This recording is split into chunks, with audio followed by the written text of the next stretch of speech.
Hi. Welcome to Anza-Borrego Desert State Park. My name is Fred G. and I'm one of the supervising rangers here. And I want to welcome you to this wonderful desert wilderness that we have out here in Southern California.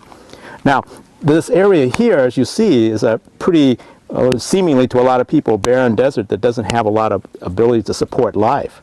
But we have found from our paleontologists who have been doing a lot of exploration and in as many as 50 different digs, have found a lot of fossil evidence here, and some of the bigger animals they've found are the mammoths. So is this that mammoth tooth you were telling us about? Oh yeah, look at the size of this thing. It's a really amazing critter, and but it does show you how big the animal had to be in order to have this in its mouth. But how is that possible? How could they survive in a desert like this? I thought mammoths lived in cold climates.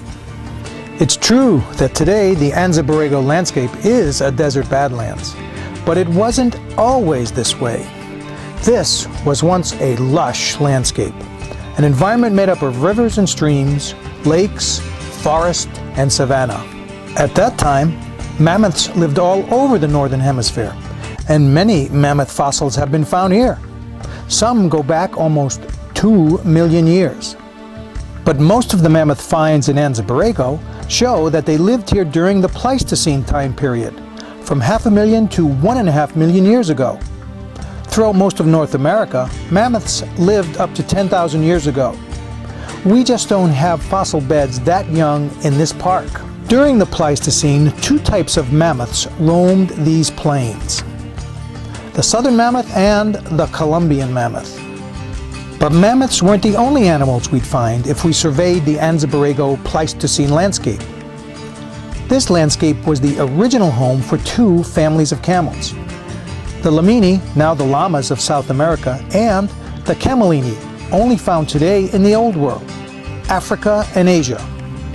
We know this because Anza-Borrego has an exceptional and diverse fossil record that spans millions of years. Not only are plants, shells or bones and teeth preserved, but in some places also animal tracks. And in the case of camels, there have been 9 different camelids discovered in Anza-Borrego, more than from any other area in North America.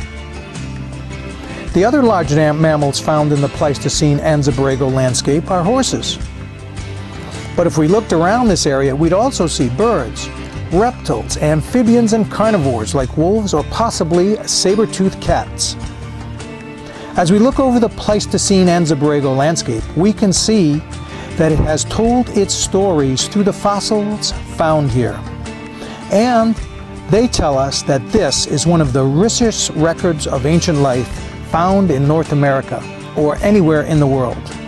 In fact, here we have a continuous record of life that starts 5 million years ago and continues for another 4.5 million years.